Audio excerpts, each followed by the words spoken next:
projects, flagship project po ng Presidente. Maalala po ninyo, ito pong tinatanong ko kay Yusek Kati, na nandun po si Yusek Pangandaman, bakit ka ako sinulatan ka na huwag mong babawasan yung binigay na ceiling? From 79 million, gagawin mo 70. Kaya ang nangyari, Kong Toby, nung 2024, magagalit ang Pangulo, saga zero na eh. Wala nang natira eh. Ganun po yung ginagawa at talagang nilalagay po sa mga convergence projects. Yun po yung CSSP, SSP, SIPAG, BIP, LIP, kung ano-ano pa. Yun lang po. Salamat. Thank you. Tama po kayo, Your Honor. Kaya po nasabi niya nga na pangatlong taon na niya sa panunungkulan, hindi matapos-tapos yung mga malalaking proyekto kasi nga, kinukuha lagi. So doon ko nalaman na hindi lang ito nung taon na yon mukhang nangyayari na in the past. So kaya talagang galit po siya. Dalawa po yung kinagalit niya noon. Hindi lang po yung foreign assisted, hindi lang po yung flagship.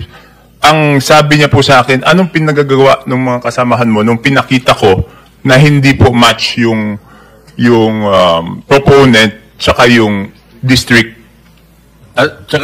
Thank you, Senator Marcoleta. Si Senator Turbo is reclaiming his time. Later, you'll be recognized again. Sorry, Mr. Chair. Kailangan ko lang kasi importante po ito. Balikan ko lang po si Gutesa, si Sir Orly. Kasi po, matibay po kayo na witness. Sa tingin ko po, may mga nag-question po ngayon. Kaya kayo po una nagturo talaga dito po kay Speaker Romualdez. So I want to make sure po, pag binalikan ho tayo, tatayo po yung mga sasabihin po ninyo. Tama po. Kailangan ko pong tanungin, sir, anong year po ba kayo nag-retire? June 30, 2020, sir. June 30, 2020. Ay, sir. Pakipakalano mo nga po, sir, mga naging boss mo sa BIP Security. Doon po sa Bureau of Customs, sino po?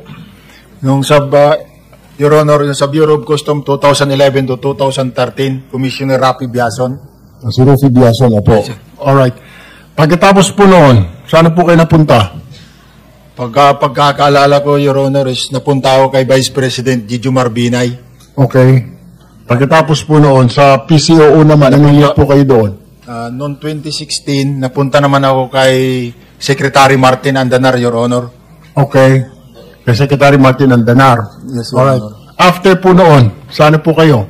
Bumalik po. Active duty pa rin po kayo, ano po? Yes, Your Honor. Nire-request po kayo. Bakit po gano'n? Papalit-palit? Hindi pa kayo, parang hindi po kayo tumatagal sa isang office. May problema ho ba? Natatapos po yung yung sa BOC po, yung nagkaroon po ng kaso si Commissioner Biason.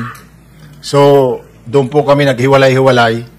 Then kay Gigi Marbinay naman po, Vice President during time of Gigi Marbinay, natapos po yung term ng 2016. Opo. At pagkatapos po kay Sik Andanar naman po ay nag-schooling po ako during the time po. Kaya nag-request po ako ng termination ng duty. Hindi na po kayo bumalik? Hindi na po ako nakabalik po sa kanya. Okay, pagkatapos po noon, bakit Marines po kayo, napunta po kayo sa Bucor? During time po kay, kay Yusik Paildon po. Okay. Nirequest din po ako noon ni Yusik Paildon na samahan siya within 9 months po yata yun, pagkakaalala ko. Okay.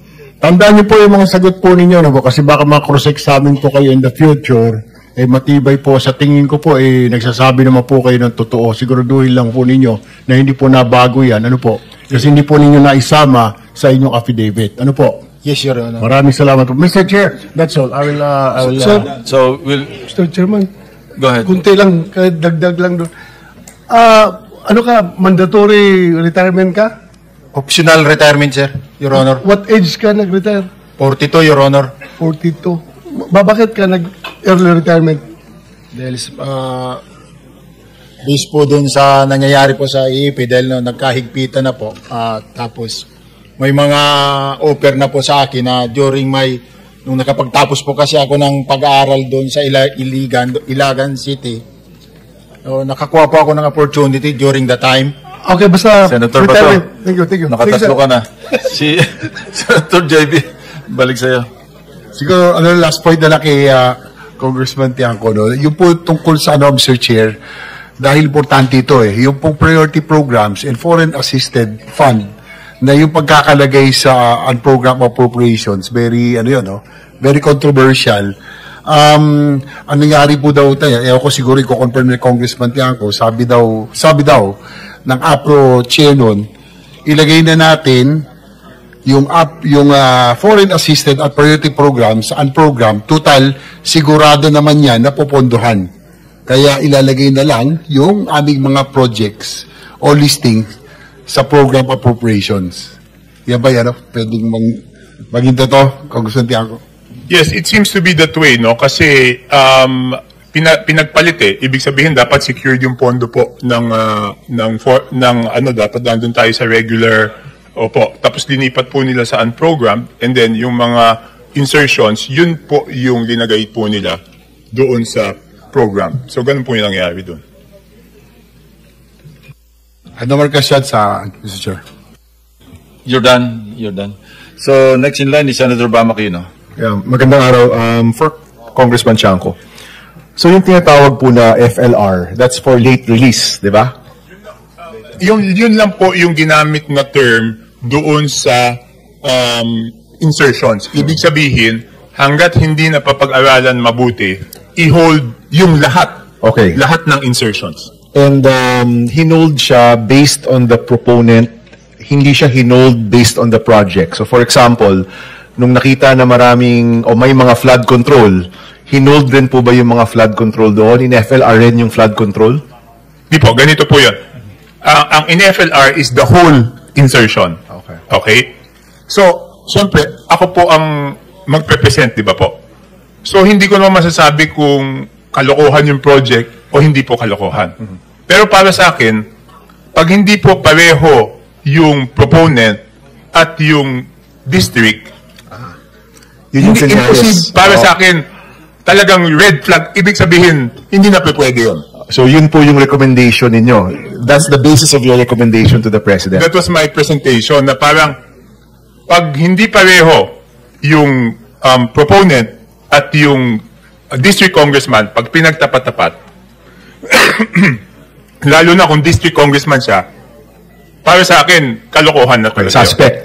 That's the 13 billion. Yes, 13.8 plus 2 plus 2. Tapos party list, imposible naman na may 2 billion kasi alam ko, 150 lang po ang party list. So, nung nakakita ako ng 2 billion, hold din yun. Yung mga maliliit lang naman yung halaga. Tapos, pareho po yung proponent at pareho yung district na pinuntahan. Based on that only, I don't know the project. Based on that, at hindi masyadong malaking amount, sa tingin ko, okay. So, ang mangyayari po nun, mapupunta po yun sa DPWH at sila na ang hihingi ng requirements. Kasi nung in-FLR yan, ang tanda ko, wala lang po dito si Sec Manny Bonoan, former Sec Manny Bonoan. Nung in-FLR yan, gumawa siya ng bagong guidelines para strictuhan. Ang isang kailangan nun, kailangan ng approval nung, basta madami, siguro mga 5 requirements yon. So sila na ang mag-vet kung yan ay valid projects o hindi. Hindi siya automatic na porket pareho yung proponent at pareho yung district, go na siya. Ang ibig lang sabihin, hihingin na ni Manny yung mga dokumento. Parang step by step. Yes. Kaya ang nangyari nun, nakikita ko na minsan meron pinago, tapos makikita ko doon sa report nakasulat non-compliant.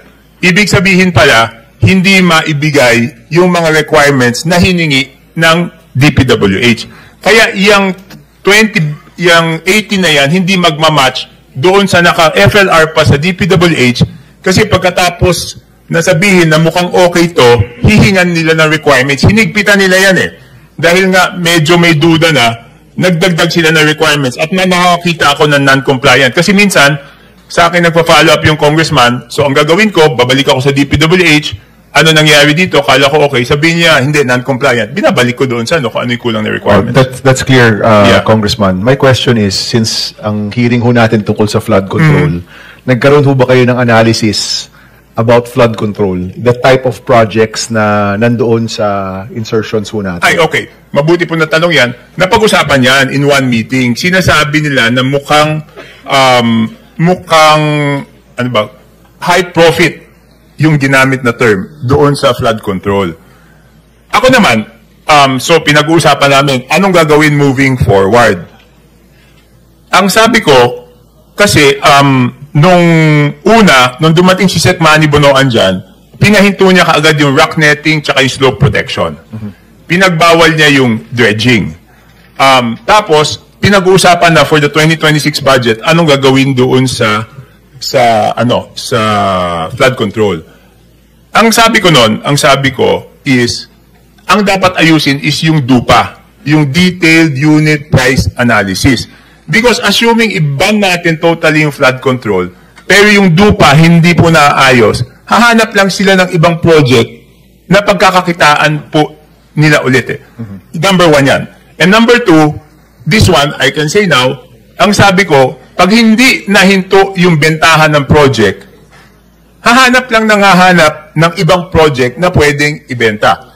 So by putting down the DUPA, yung unit price analysis, pag binaba, hindi naman, kasi pag binenta, pag nakita yan yung unit price analysis at hindi kikitain, may eliminate yung pagbenta. Yes. So ang akin, yung original scene is yung pagbenta ng project. Kasi 20 to 25% kaagad yun eh. Eh yung kinumpute natin, yung contractor, your owner is 8 to 10%, yung DPWH kung ilan, ang pinakamalaking nawawala is doon sa pagbenta o doon sa sinasabi nila na insertion na meron kaagad 20 to 25%. So yun yung dapat na ma-eliminate. Kasi yun yung pinakamalaking nawawalang pera at doon nagsisimula lahat nung, di ba, pag binenta, binili, yung iba hindi naman lang gagawin, ibebenta ulit. Hanggang later on, wala na matitira doon sa proyekto. Pero ang pinakamalaking nawawala is doon sa bentahan, Your Honor. Sorry, just for a last question, Yes, kay Congressman Chanco. So napag-usapan na baka dapat wag munang i-release itong flood control kasi hindi ni-release si rock netting, hindi ni-release si slope, hindi ni-release si dredging, di ba? Hindi, ang napag-usapan is yung nasa 2025 budget is pag-aaralan muna ni Sec Bonoan. I see. Kung legitimate. Kasi meron ako natatandaan doon, hindi ko lang alam kung anong district, sorry. Meron doon, hindi lang flood control. Meron mga projects doon na kahit hindi flood control, sinasabi ni Sec Bonoan, wag na nating ituloy. Which ones are these, Congressman? Hindi ko na matandaan specifically sa dami nung proyektong yun eh. Kumbaga, nakita pa lang niya, alam niyang alanganin na. Hindi, kasi hindi nakaka-comply doon sa additional requirements na linabas ng When they asked for requirements, hindi makapagbigay, so wag na lang. Yes, yung linagyan nila yun ng mga, hindi ko alam kung barangay clearance ba yun, tapos yung DNR permit, madami. I think it was 5 requirements. Sana matanong lang yung DP, mas alam mo nila yon. Thank you, Congressman. Salamat. Yes, thank you. Mr. Chairman, just a question. Mr. Chairman, kanina po nagsabi si Undersecretary Bernardo na in an executive session, ikukwento niya yung sistema na nakagistan niya. Are we going to go to an executive session? It depends on the members. If what's the nature of the request? Kanina po, maybe we can ask Engineer Bernardo, nabanggit po niya na, tama ho ba, sir? You may speak. In an executive session, nais niyong ibanggit ang sistema ng korupsyon. Tama po ba yung words ko? Yes po, Mr. Chair. I can tell po the body a systematic why nagkakaroon po ng ganyang sistema. Pwede bang open public hearing? Bakit kailangan na executive session? Sistema lang naman di ba? Okay lang naman po, Mr. Chair. So pwede rin dito? Okay po, okay. Okay. Please proceed. Please continue po. Well, maybe Undersecretary Bernardo would want to start with speaking about the system na nakagisnan po niya. Secretary Remulla. Magandang hapon po. Nung kami po ay nagpunta ng DOJ at binasa namin yung kanyang affidavit, dahil ito po ay kulang-kulang ang laman, tinanong ko po sa kanilang mga abogado, sa kanyang mga abogado, kung pwede hong gumawa na lang supplemental affidavit para malagyan ng laman yung kanya pong unang affidavit na sinumite sa committee. At yan po ay ginawa po ng mga abogado niya kasama po ang NBI at sa tulong po ng